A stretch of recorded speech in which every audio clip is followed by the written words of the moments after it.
Hello everyone, I'm Navalón Guzmán, a junior postdoctoral fellow at Ghent University, and today I will be talking about the heaviness of queer climate trauma in how beautiful we were.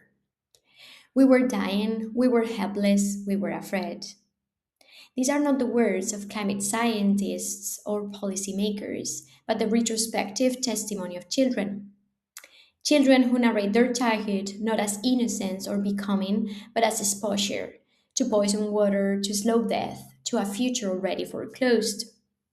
In dominant climate discourse, children are most often invoked as figures of hope, as those for whom action must still be taken.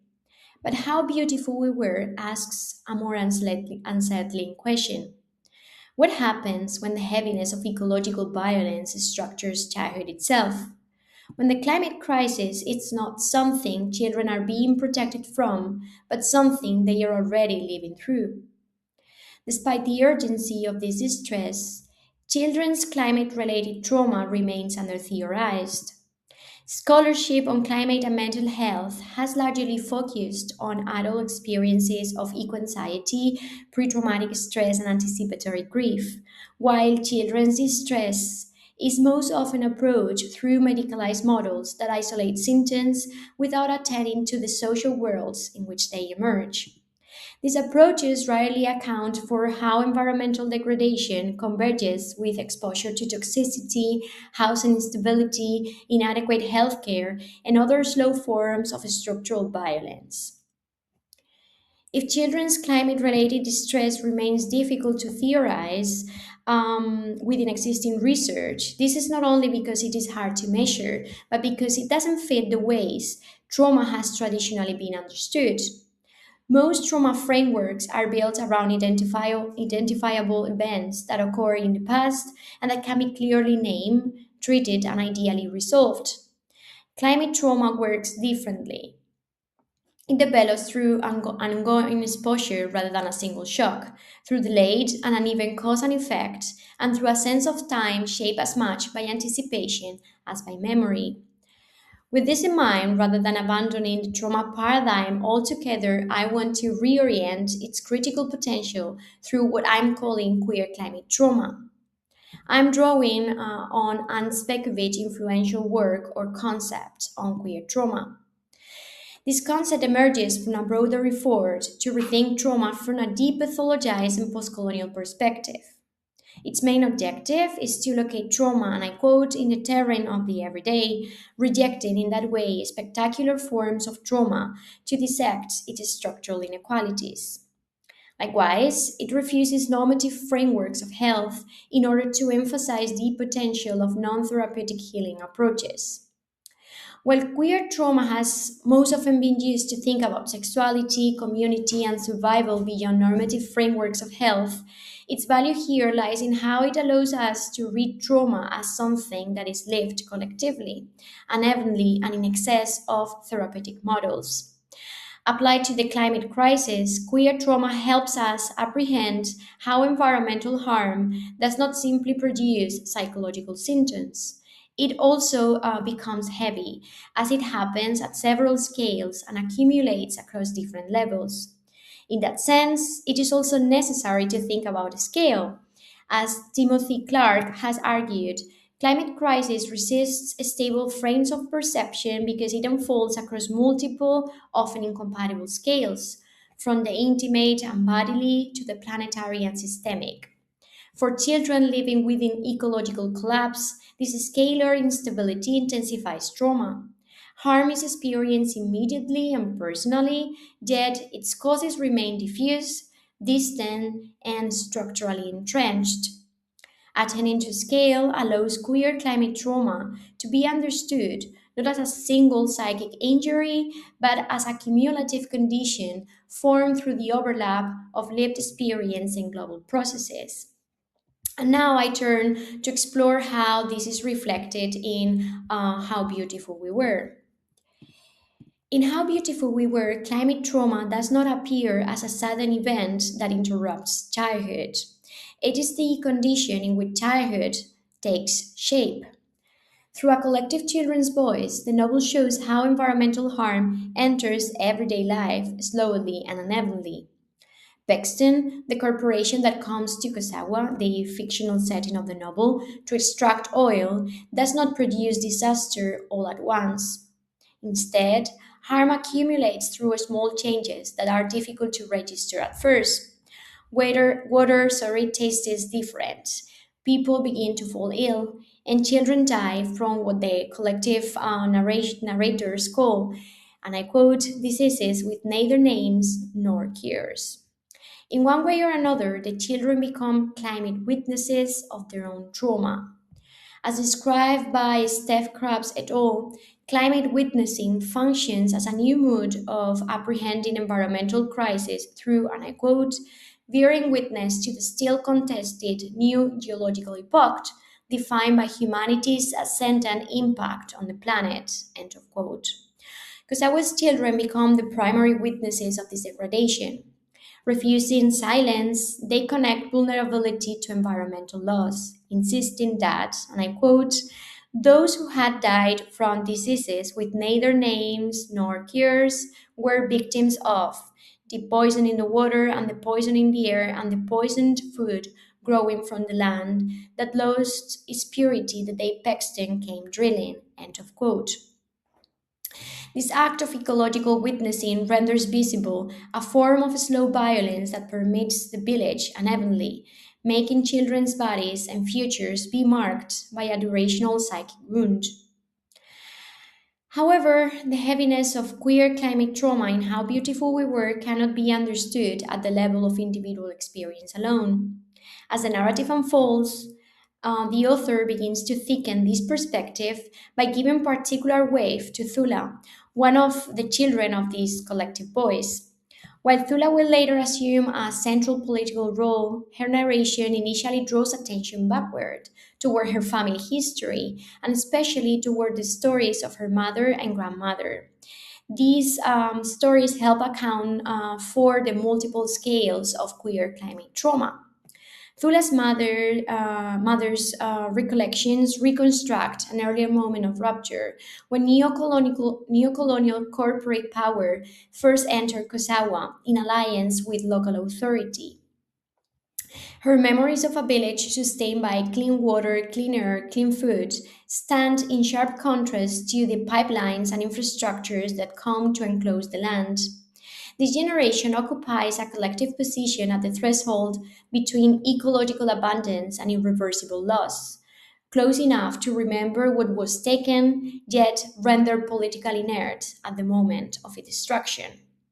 The disappearance of Malabo, Thula's father, after attempting to confront Paxton, crystallizes his position. His silencing marks not a heroic sacrifice, but a political dead end, one whose consequences are inherited by the children who come after. Another element that adds to these children's distress reaches farther back in time to the period of Thula's grandmother, Yaya. Through Yaya's voice, Mbue makes clear that environmental and political disruption is not new in Kosawa, but a recurring condition that has shaped their relationship to land, labor, and survival over generations. Yaya's recollection traces earlier regimes of extraction, from the slave trade to plantation economies, each leaving ecological damage and bodily harm in its wake. She recalls a period of rubber exploitation during which villages, and I quote, were beaten and stabbed as the land was exhausted to serve distant European interests. What these generational voices make clear is that environmental trauma shaping Kosawa children doesn't begin with them. By placing Jaja's memories of ecological collapse, the author frames trauma as something that accumulates across. Long before they can name it politically, children grow up inside material and affective conditions already marked by loss. In this sense, climate trauma is inherited as part of everyday life. This dynamic resonates with Spekovich's account of queer trauma as a form of historical transmission rather than a punctual shock, a trauma that settles into early life as atmosphere rather than an event. Thula's departure from Kosawa marks a decisive shift in scale, from the intimate and intergenerational textures of climate trauma to its global articulation. Unlike other children, Thula is attuned early on to the political forces shaping everyday life in the village, and her trajectory becomes inseparable from the struggle against Paxton after her father's disappearance. Her decision to study in the United States transforms education into a strategy rather than escape. Education becomes, in her own words, a weapon, and I quote, I promised myself after the massacre that I could acquire knowledge and turn into a machinery that could destroy all those who treat us like vermin. End of quote. What Thula discovers in the United States is not distance from Kurosawa's suffering, but its repetition in other forms. Living in New York, she begins to see that environmental violence is not confined to the global south. Instead, it is unevenly distributed across the world. She reflects, and I quote, now that I live here, I'm realizing that something far more complex is going on all over the world, something that binds us to these beset Americans and others like us in villages and towns and cities in nations big and small. End of quote. This realization rescales climate trauma as a transnational condition rather than a purely local injustice. Seen in this light, trauma takes shape through multiple scales. Individual suffering, collective loss, and global systems of environmental violence overlap and press in at once. As Timothy Morton argues, climate change functions as a hyperobject so massively distributed across time and space that it exceeds ordinary modes of perception and containment. While adults might abstract or defer this excess, for children it is lived without insulation. Thule's recognition that Kosawa's suffering is globally reproduced thus places childhood in an impossible position. Children endure harm locally while knowing that it is structurally sustained everywhere. But rather than paralyzing the children, the accumulated heaviness of trauma in how beautiful we were becomes the condition through which alternative forms of healing begin to take shape. In this context, queer healing practice, as enunciated by Anne Svekovich, are of use. These practices are understood as embodied public acts, such as performance, protests, or collective presence that work outside or that heal trauma outside therapeutic or institutional frameworks. For Kusawa's children, healing emerges first and foremost due to the construction of what Jennifer Marlon et al. Term constructive hope, an orientation that acknowledges ecological devastation while sustaining the belief that transformation remains possible through collective action. In How Beautiful We Were, this hope circulates through Thula's letter exchanges with the children, as she names their suffering not as a personal failure, but as a structurally produced harm, as I said before. This reframing repositions the children in relation to trauma. What was once endured in isolation becomes something that can be shared, interpreted, and responded to. Within this framework, activism emerges not only as resistance to environmental harm, but as a queer healing practice in its own right. Environmental justice scholars such as Marianne González Hidalgo et al. Argue that healing cannot be separated from politics when suffering is structurally produced in the midst of a climate catastrophe. From this perspective, psychic repair depends on collective practices that connect emotional injury to structural critique. This reconfiguration of activism as reparative practice is embodied in Thula's political trajectory. After her time in the United States, her returns to Kosawa become more frequent as she confronts deepening contamination alongside the absence of medical care and education. These conditions sharpen her understanding that environmental devastation is inseparable from political neglect. But refusing to convert grief and exhaustion into retaliation, Thula organizes protests grounded in collective presence, play, and care. And I quote, I see us marching to Paxton, singing, dancing in front of soldiers, she explains. From this love, we'll demand our rights. End of quote.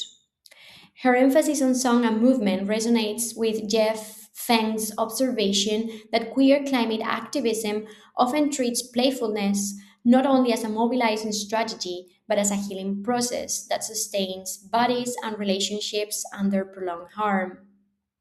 However, the children of Kosawa articulate a more fractured relation between activism and healing. Unlike Thula, whose political consciousness develops through distance and return, the children inhabit contamination as a daily condition.